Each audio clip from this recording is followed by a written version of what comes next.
রাজধানীর চাঁদনী চক মার্কেটে ঢাকা বিশ্ববিদ্যালয়ের নারী শিক্ষার্থী হেনস্থার ঘটনায় হত্যাচেষ্টা সহ বিবিধ মামলায় ৩ জনকে গ্রেপ্তার করেছে নিউ মার্কেট থানা পুলিশ। এ মামলায় মার্কেটের ৫ জন সহ আসামি করা হয়েছে অজ্ঞাত ৫০ ব্যবসায়ীকে। এ ঘটনায় জড়িত বাকিদের দ্রুত আইনের আওতায় আনা হবে বলেও জানান নিউ মার্কেট জোনের সহকারী পুলিশ কমিশনার।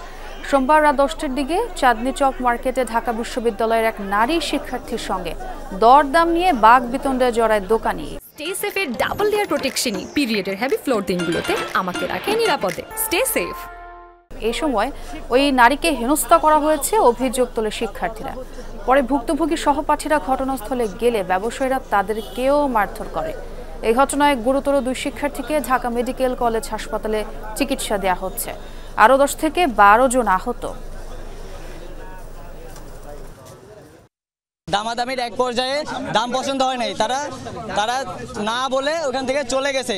তারপরে এখানকার তারা টিজ করা শুরু, স্লেজিং করা শুরু করছে মেয়েটাকে, যে পাশাপাশি সবাই চড়া হয়ে তাদেরকে চোর অপবাদ দিয়ে তাদের পিছনে ধাওয়া করে পুরো মার্কেট মিলে মারছে। সব দোকানি স্টাফ ছিল, মালিক ছিল, সবাই মিলে তাকে মুহুর্মুহু হামলা করে 50-60 জন মিলে একসাথে। নিউ মার্কেটের এই সন্ত্রাসী সিন্ডিকেটকে আগে ভাঙতে হবে।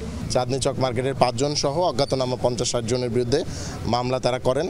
তো তারা যে একজনকে আমাদের হাতে তুলে দিয়েছিলেন, এর পাশাপাশি আমাদের নিউ মার্কেট থানা পুলিশ, আমাদের যে টিম আছে সে টিম খুবই পরিশ্রম করে 2 জন এজাহার নামীয় 2 জনকে, অর্থাৎ মোট এখন পর্যন্ত 3 জনকে আমরা গ্রেপ্তার করেছি।